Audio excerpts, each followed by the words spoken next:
Welcome to this video presentation here at Wimbledon Carriage Company, and here we have the Lexus RX450h on a 22 plate. As you can see, I'm going to start off firstly by showing you around the outside of the car, and then we'll hop in and run through some of the controls on the inside of it. From the outside you can see that it's a 5-door car with alloy wheels. We're going to start off inside the boot area of the vehicle. First of all, the tailgate on this car will open electronically. You can either do that from the key or from the tailgate itself. As we approach the back of the car, you'll then see reversing sensors. This car's also got a reversing camera. Plenty of boot space along with that 60/40 split folding rear seat, should you wish to increase this space even further as well. Okay, so we're just going to work our way back around to the front of the car, and then we'll hop in. And as I mentioned, we'll run through some controls from there.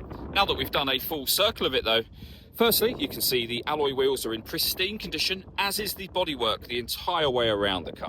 Just briefly before we climb in, I think it's well worth seeing the interior from this exterior point of view. There's plenty to run through on the dashboard, so let's hop in and we'll do that now. Okay, now that we're inside the car, we're going to start with the dials first of all. Over on the far left-hand side, we have the coolant temperature gauge. The next gauge along from that is the one that shows you how much of the hybrid power you are using. Over on the right-hand side, we have the speedometer and fuel gauge. In the center, you can see the total miles. They're 32,275.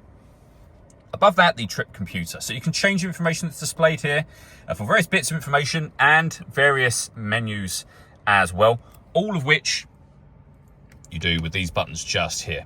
Beneath that, we have our lane departure warning system. We have our cruise control. We have our stereo and phone controls, the minus and plus pedals so that you can change up and down a gear manually with this automatic gearbox.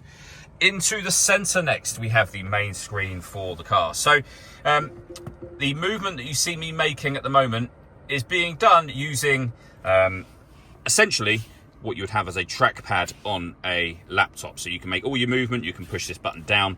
You can go into a couple of the menus directly from here, should you wish to as well. And the screen itself, if you'd rather, you can use it as a touchscreen. So you can see, you can access your various different options down the bottom here. We can go back to our main menu and access anything along there, as I say, either with the touchscreen or what you see me doing now using that trackpad.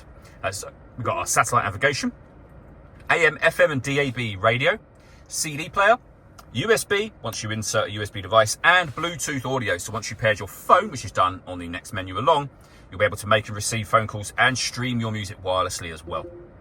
You can also access certain Lexus friendly apps to be projected up onto this screen should you wish to. And I mentioned that the car had a parking camera. You can see that on the screen now.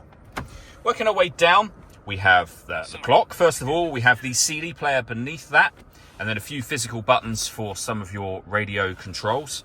We have the main volume for your stereo, and then dual zone climate control beneath that. So you can make adjustments to the passenger temperature and driver temperature, so down and up, and the same on this side, of course. The fan speed, you can turn the air conditioning on and off, of course, or you can hit auto. In doing so, the car will now take full control for you to maintain the temperatures that you've asked for, and you can override that by making any manual adjustment. You see auto has now gone off. Just below that, we have an electronic handbrake with an auto hold function, and these buttons here. So heated driver's seat with 3 different heat settings, the same for the passenger seat, and then an air-conditioned seat, again with 3 different levels, and you can see the lights on there to let you know what level you have them turned on to. If this is something you've not had or tried before, particularly at this time of year we're coming around to now, a fantastic option to have. We have 2 cup holders, the gear lever for the fully automatic gearbox, the buttons I went through just a moment ago, and then on here you can change the driving setup of the car. So depending on whether you're in sport mode, normal or eco, we can also turn off our traction control, and if there's enough charge in the car, you can force the vehicle into EV mode. It is in EV mode right now, and you can tell by the little symbol that's on just there. Last thing I wanted to mention is the panoramic glass roof. So first of all, there is a button up here that will open the sun blind all the way to the back of those rear seats if you wish to. And of course you can leave it like that, and as you'll see, it lets in a huge amount of extra light to this cabin area. But if you wish to, you can open the front section as a full sunroof as well. Last thing I wanted to mention is the paperwork we have for the car. So the envelope is the spare key, 2 keys in total of course, the V5 registration document, and loads of paperwork beneath that we'd be more than happy to show you in person. All that leaves me to say is thank you for taking the time to watch this video.